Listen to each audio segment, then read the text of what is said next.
Alright, I'm going to go over the CW for mod 15, what I'm running.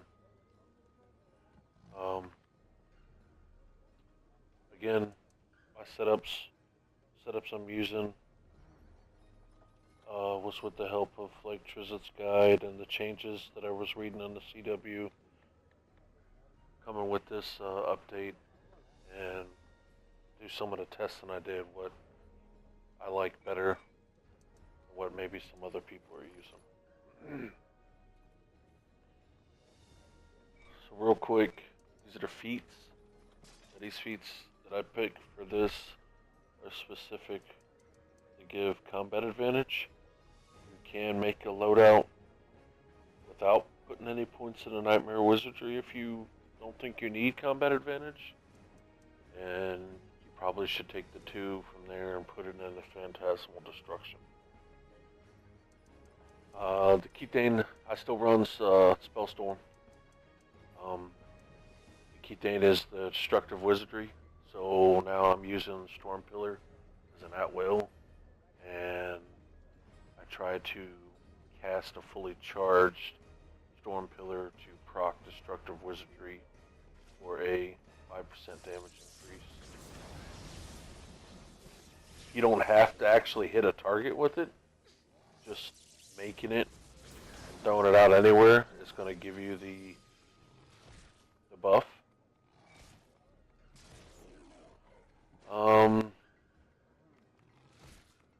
Now I'm using Vorpal for my weapon enchant from AoE. There's 3 enchantments to me that are definitely viable. Vorpal being probably on the bottom end of the pole, and then you have Fey and Disintegrate. I mean not Disintegrate, Fey and Dread are the other 2 enchantments. I do have a Fey and a Dread. I'm just using Vorpal for my AoE just because it's just what I want to use.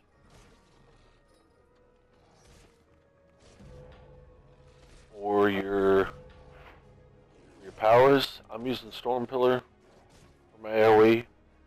If you're running,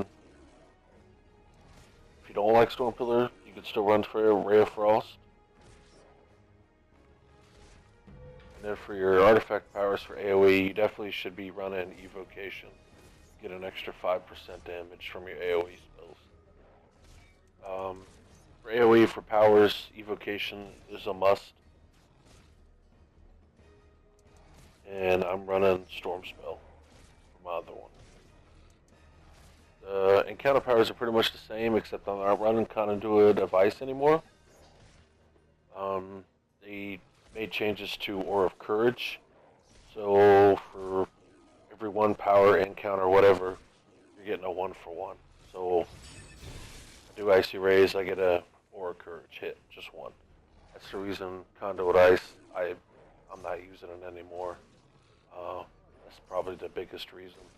Because you used to get 1 Aura of Courage tick per tick of damage from that while it was up.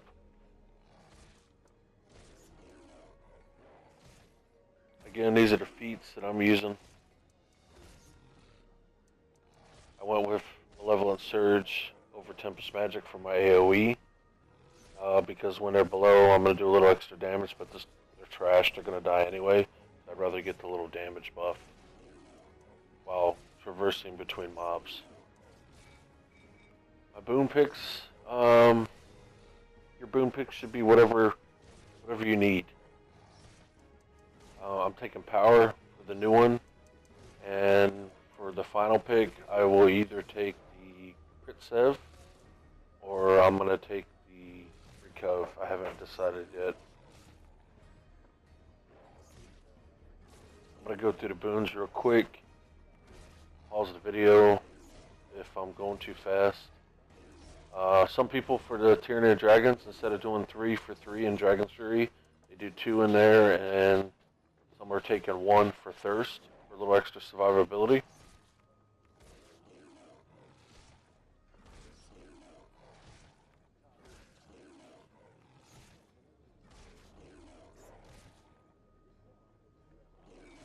My comps have not changed. What's on them has. I finally got Brave Striker 5, so obviously I'm using that for most of my loadouts. The neck piece I'm running a high recov, low power, because recovery for the setup in this mod is extremely necessary. And then I'm running a Bronzewood Raid.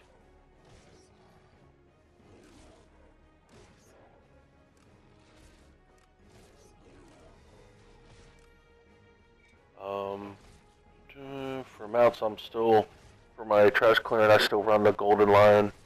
I'm still running Snail. My insignia bonuses, I'm still pretty much running the same stuff. I know some people don't like running Gladiator's Guile. I don't run any darks for movement on my AoE setup, so I stick with Gladiator's Guile. I don't recommend you run an Assassin's Covenant, but that's up to you. If I wasn't going to use Gladiator's Guile, I would use Protector's Friendship. But again, that's just me. I'm not running Shadowstalker 4 no more. Because of the high recovery, I'm dropping dailies a lot. I can probably spit out 2 dailies in 5 seconds. In like a boss fight, for example, if I got a really good ACDC on my team. Also, for AoE, I'm running Mako's Spear Travel Pants for the extra 1500 power for 10 seconds. You get these pants out of the new skirmish. So with that and out of the garbs, you get an extra 3000 power for 10 seconds, which makes for a pretty good boost. My gear, other than that, really hasn't changed. I'm still running turrets, still running enduring, still running a CR headpiece. Your secondary artifacts can be whatever stats you need. I'm just using these for when I do proc Aura Courage. I got the extra hit points for it to hit a little harder. And your up artifact is still going to be Decanter for trash clearing. Still running all black ice in my offensive slots. I'm still running the beaded and beaded sash for trash clearing. I know some people who, if you don't need the extra crit, you could run the feign neck for extra power. It's up to you. As you can see, my crit's a little low. Well, actually, I guess it's not. I messed that up. It's just that my tiger's not critting for some reason. It's kind of weird. So I don't run Master Flame in AoE form. I don't even think I have a loadout for that. I got a bunch of different loadouts depending on what content I'm playing. The stuff that I'm going to go over here is just going to be for, say, stuff that'll be 85% armor pen, resistance ignored. So basically your T9s and your Kaji's content. Stuff that requires that kind of armor pen. So my enchantments and stuff are going to be based on that, and some of my pet gear is going to be based on that. Just to give you an example, see if I run old Neverwinter stuff, like FBI, my stuff changes. I'm running some slightly different enchantments. See, I'm running like 2 Cruels on a ring, because I don't need the armor pin and stuff. So that's the reasoning for that. For my boss fights, I do have Master Flame loadouts, but I haven't even done a single Master Flame boss fight yet. Mainly because I'm in love with running Storm Spell for Master Flame for my single targets. That's the reason. So My insignias are pretty much still the same from last mod. I dropped. What did I drop? What was it? Cavalry's Warning.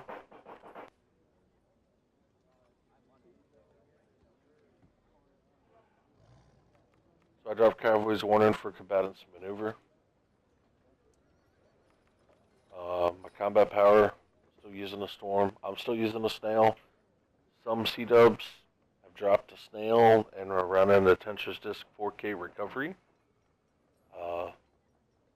I don't see the point in that. Mainly, well, for me, because if I take potions, so I use a Mastercraft potion, that's 2,500 recovery. Okay, I use Ratatouille, that's an extra 1,000 recovery. And then if you use Watermelon Sorbet, that's another 1,200 recovery. Okay, and then I'll use a Wildstorm for the crit save. And then the little Invoke Blessing. Alright, so if I use this, just standing here cold, that's my recovery.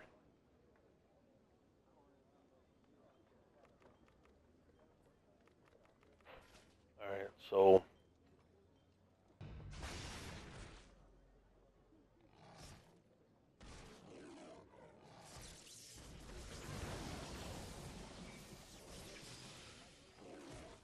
there's my recovery with my pet proc. That's the reason I'm not running Tensor's Disc. So if I ran that, I'd be almost at 30,000 recovery, which may be overkill. My crit, I run my crit a little low. Like if you see that, I'm at 96.6. Mainly because I'm kind of banking on certain allegiance. That's one reason. And then, of course, if Nexus procs, I'm getting another 20% crit strike. So I run my crit a little low because of that. I'm also still running the demo for single target. So that's the same. The pants I run, I'm running the Shimmer Weave +1 pants.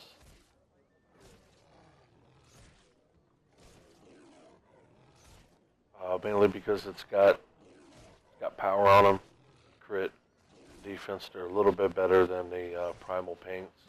Still running a primal shirt for the daily power damage. I'm running Dread for my single target, mainly to further buff Disintegrate. Another option you could run could be Fae. So if you got a Fae, you're still fine.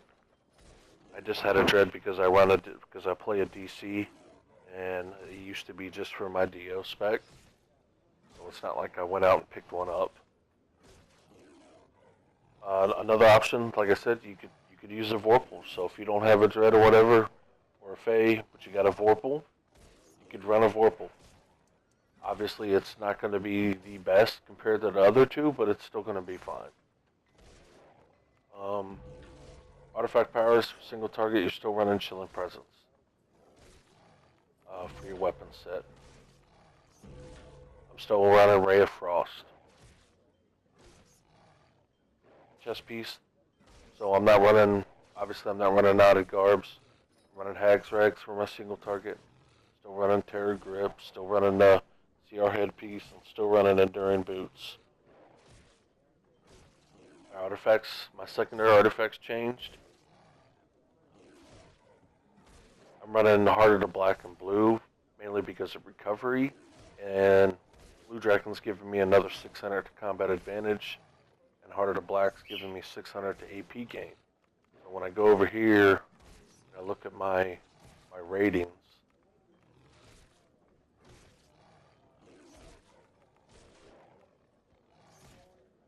I'm a little overcapped for both, but that's still fine because it's not too bad as far as the diminishing returns go. So because if I take those out, take away 600, right, I'd only be 1,000 combat advantage, and I'd be below 1,000 for action point gain.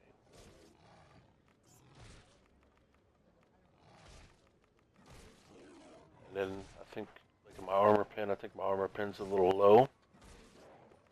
Oh no, it's exactly at 85%.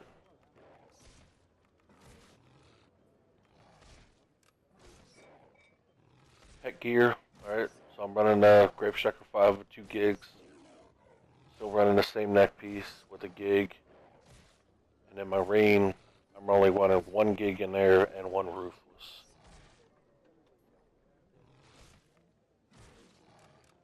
The only hand that's changed, I'm running a Batari Runt for my boss fight loadouts.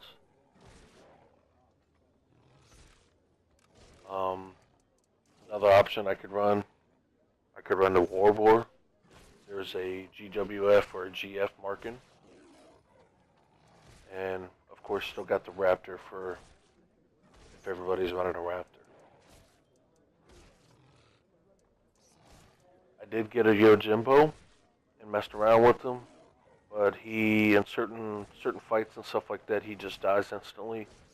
Like the Dragon Turtle second boss fight on FBI, he just goes right off the edge when he attacks the turtle. And then Kaji, when he get down to the tentacles, he just teleports to the tentacle and falls right off. He's good on the baby fight. He doesn't fall off on that. He teleports literally behind the baby. The problem I have with that though is if he stays back there, he's missing AA. He's missing the buffs. That's the problem with that. So it's up to you if you end up getting that companion or not.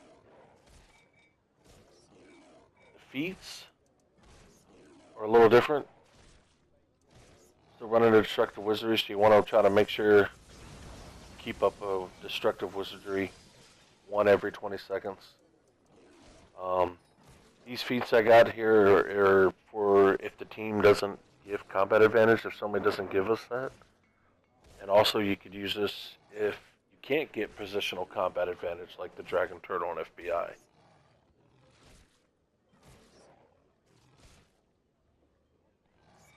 Boon picks are probably a little bit different, specifically like in Cloak Ascendancy. For my AoE I was running the lifesteal, but for my boss I run a recovery.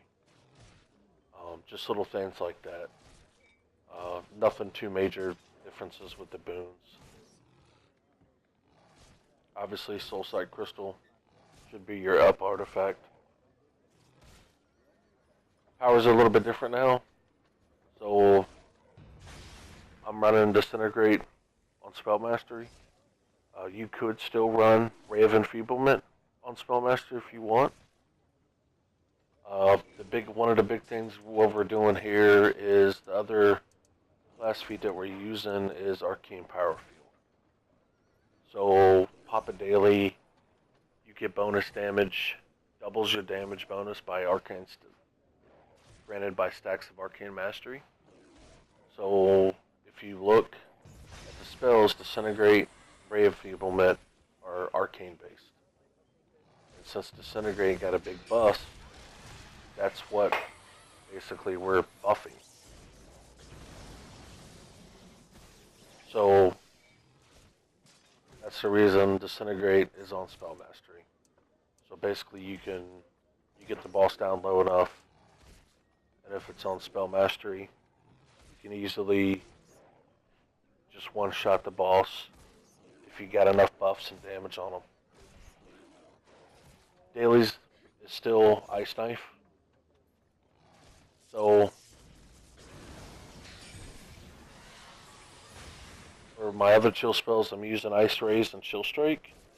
If you got 2 CWs, obviously Ray of Enfeeblement doesn't stack. So if they're like a support CW and they're running the Oppressor Tree or whatnot, you could take away Ray of Enfeeblement and run. Some people are running Entangling Force because it's an arcane. Some people are running Repel.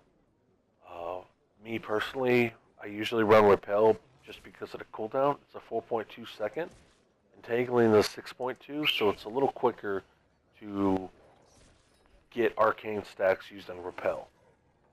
Of course, obviously you could be causing problems, but if it's a boss fight, the boss hit can't be controlled anyway, so you're not going to be pushing the boss. So you're not going to be, you shouldn't be hurting anybody's feelings by running that.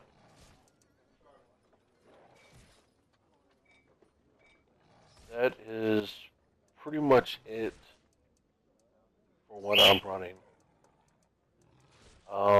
Now if I go into a boss fight and say somebody's marking, so we're going to get combat advantage, right? So my loadout that I would go with for that,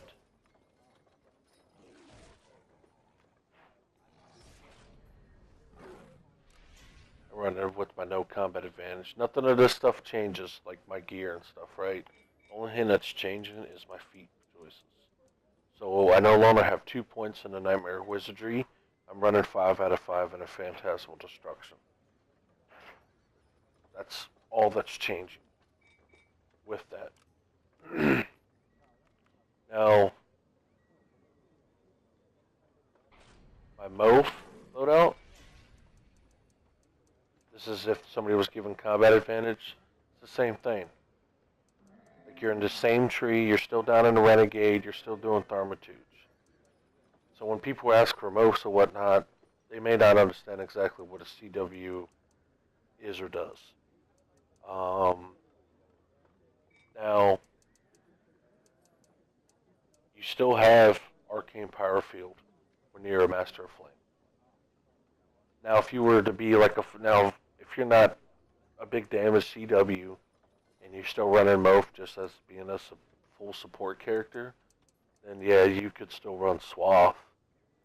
But if you're an in-game CW and you do good damage, like if you were doing really good damage last mod, right? Let's say you went top DPS, but on a Kaji run you were like second or third, and that was with you running Swath. You should probably try to run Arcane Power Field just to see how you do. You're probably going to do a lot better. So, it's the only hand you're really bringing if you run Master Flame is the Smolder with the Rimfire.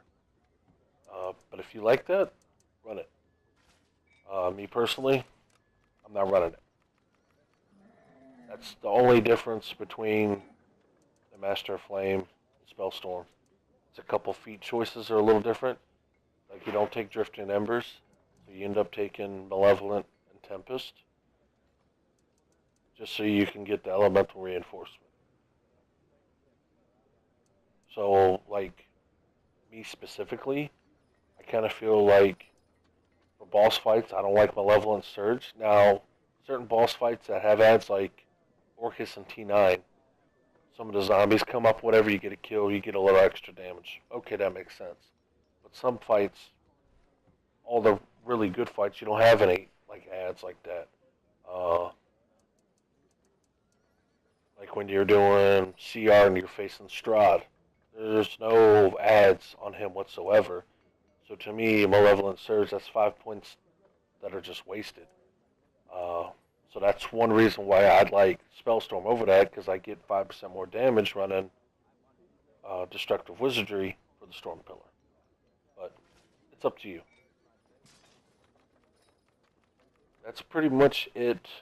I'm not going to go over all my loadouts. Like I said, the loadouts I went over are specific for Kaji and T9, so the 85% resistance ignored. That's the choosings with that. That's the stuff I'm going out with.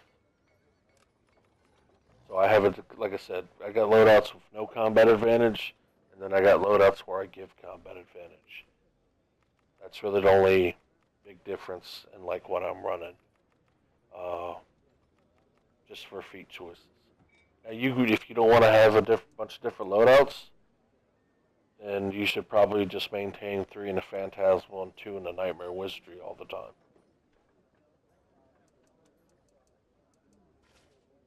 And that's all I have.